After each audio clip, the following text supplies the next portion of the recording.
News Radio 700 WLW. There's a lot to be scared of in the world anyway. It's not necessarily tests or conspiracy theories or things like that. It's real crime, real action crime. Here in the tri-state, there's more nuisance going on than anything else, right? Spinning cars in the Lytle Tunnel, creating havoc, shutting down traffic on I-71, cars coming out of the East End, cars coming out of the Camp Washington area, terrorizing, I suppose, spectators that are standing around just trying to go about their daily business. We got protesters protesting the Procter & Gamble and their stance on climate change, the Rainforest Action Network on a 1,600-square-foot banner from the suspension bridge that said P&G stop forest destruction. Of course, the big shareholders meeting is coming up quickly for Procter & Gamble. It's all nuisance stuff, really, at this point in the tri-state. And I suppose in the world that we live in, we should be thankful for that, because in other cities, it's not quite that way. But it's making its way to Cincinnati. There's no question about it. We know that crime is up all over the country. There's no question about it in places like Philadelphia, Boston, New York. Why the hell would anybody want to get on a plane electively and go to New York at this point? Or Los Angeles or San Francisco, for that matter? Because it would seem like on the streets of those cities, it's anything but safe. And then in Washington, D.C., which is allegedly the political capital of the world, 750 carjackings this year alone. 75% of those 750 carjackings involved a firearm. Well, why the hell would you want to take your kids to go look at a bunch of monuments, see what our country is all about, show them the Capitol, show them the Washington Monument, the Lincoln Memorial? Why would you want to do that if the car you're driving may get hijacked or somebody could confront you with a firearm? You know, I worked in Washington, D.C. for 4 years, and back then it was just coming out of a very dark time for that city, where murders were happening not just on a daily basis, but multiple times on a daily basis. But here we go again. There were 5 shootings in one night in D.C. just last week. And it's not just you, me, and regular people walking around. It's people that allegedly are leaders of this country. The congressman from Texas just this past week, Henry Cuellar, carjacked by 3 goons with guns. They got the car back. The car, I guess, was okay. Cuellar is a black belt in karate. But he even knew that, that means nothing when you're going up against people that have arms, firearms. 8 months ago, there was a Democrat representative, a woman by the name of Angie Craig, attacked in the elevator of her Washington, D.C. apartment complex. And in March, Senator Rand Paul had somebody that works for him suffered stabbing wounds on the streets of Washington, D.C. It's D.C., it's New York, it's Boston, it's Chicago, it's San Francisco, it's L.A. What the hell is going on anymore? And why is it happening? And what's the solution to it? Because crime, it would seem like, in not just major cities, but also the burgs around here, Cincinnati, Columbus, Pittsburgh, Cleveland, Indianapolis, there seems to be crime reports every night involving a shooting or a stabbing or somebody stealing something or doing some sort of damage to property. Standing by is a guy that knows all about criminals, criminal justice. He's a criminologist. He studies criminals. He teaches about it. And he's a good guest of this program because whenever I see things getting out of hand with thugs on the street, there's only one guy I want to turn to, and that's Dr. Alex Del Carmen. And, Doctor, how are you on this glorious Thursday? I'm doing great. Thanks for having me back, Ken. I'm glad you're here. Look, we know about the carjacking that occurred in D.C. a couple of nights ago. Texas Congressman Henry Cuellar carjacked. 3 guys got him at gunpoint. They got the car back. I worked in Washington, D.C., doctor, for 4 years. They were trying desperately to shed their image as Murder City, USA. They really haven't done that. I mean, 5 shootings in one night just last week in D.C. But we see it all over the country. We see carjackings, we see beatings, we see stabbings, and invariably they seem to be in cities run by Democrats. What's going on here?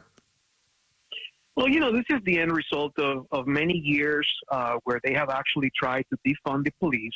They have, demonized law enforcement. We have a lot of liberal prosecutors around the country that simply don't want to prosecute people unless they commit a murder. And so the end result is criminals feel like they're being invited, right, to commit crimes, and they're not going to be punished. I mean, look at San Francisco, where you have people coming in waves to these retail shops, high-end retail shops, and they're just stealing thousands and thousands of dollars, and law enforcement is just looking at them because they know that if they arrest anybody, they're going to go to jail, and then before the officers are filling out their report, the person's going to walk away and wave at the officers if they're completing the arrest reports. I mean, it's really insane. I think there are two things going on here. Let's take the first one, and you just alluded to it.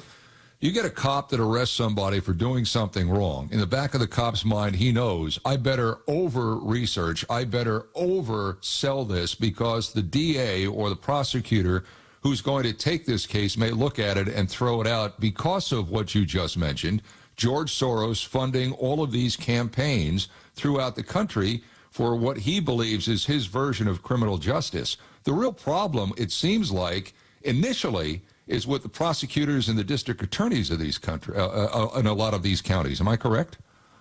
Yeah. So what happens is, I'll even go a step further than that, Ken. They're not even figuring out, or doing an equation on whether or not they should arrest somebody. They're actually looking at the crime and saying, there's no way my local prosecutor is going to do anything with it, so I'm not even going to bother. In other words, there's no mathematical formula.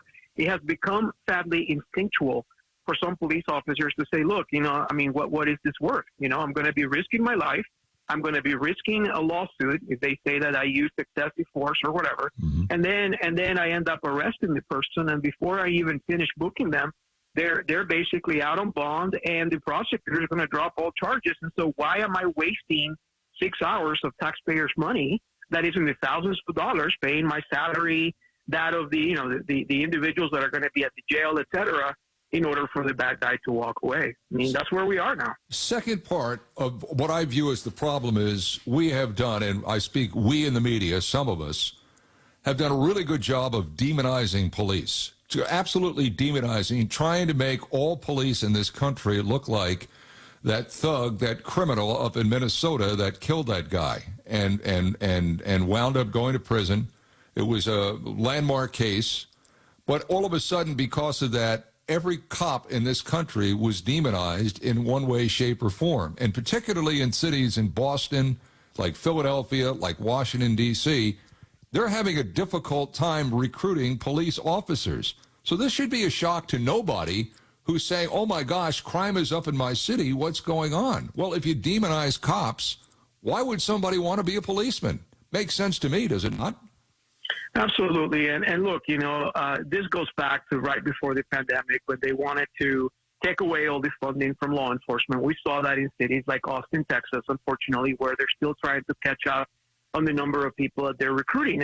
And look, police officers began to retire at a massive, massive rate. And so now you have these senior, experienced, good police officers that are basically no longer in law enforcement, no longer there to mentor the young cops coming in.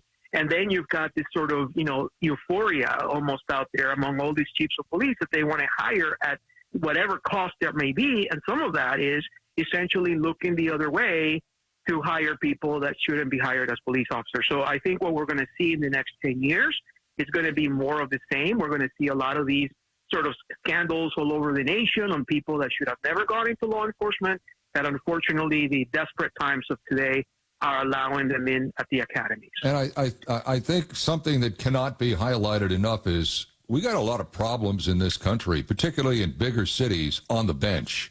We got a lot of activist judges that think they'd rather rewrite law than actually, go ahead and interpret law and have law adjudicated in a fair way.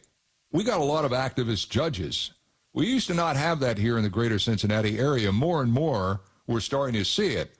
But I think there's a problem, too, that's going on inside the court system. Your thoughts?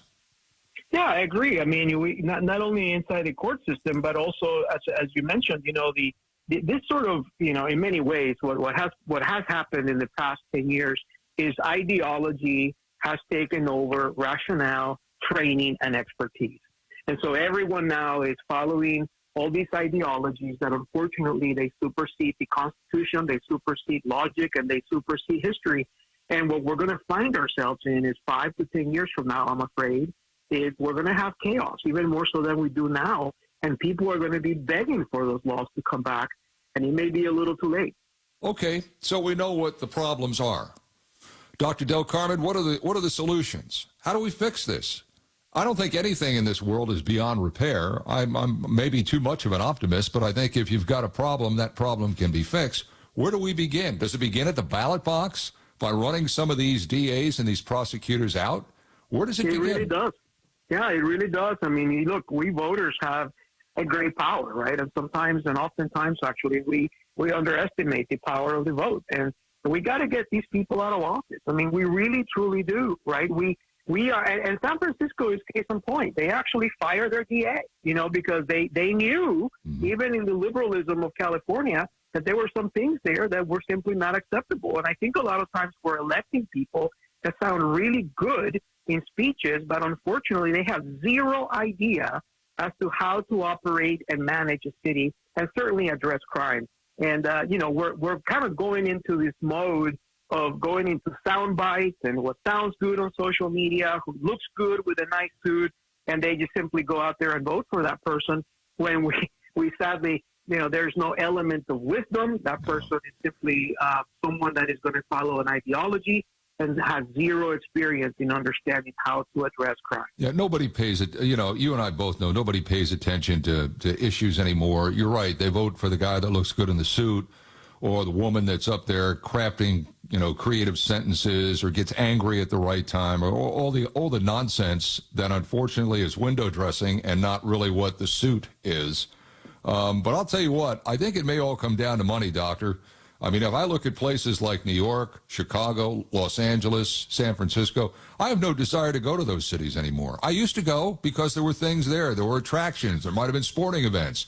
There might have been concerts. I would have gone to New York to see a concert if I thought it was I'm never going to New York again. I'm never going to San Francisco or Los Angeles again. And if you notice, there are a lot of people, smart people that earn a pretty good buck, that are running like hell from those cities. Well, all of a sudden, your tax base is going to crater, and those left behind are either going to carry a huge bill, or some of these pie-in-the-sky things that these mayors and city councils want, these great plans that they have, paying money to this group, paying money to that group, they're not going to have the money to pay anybody.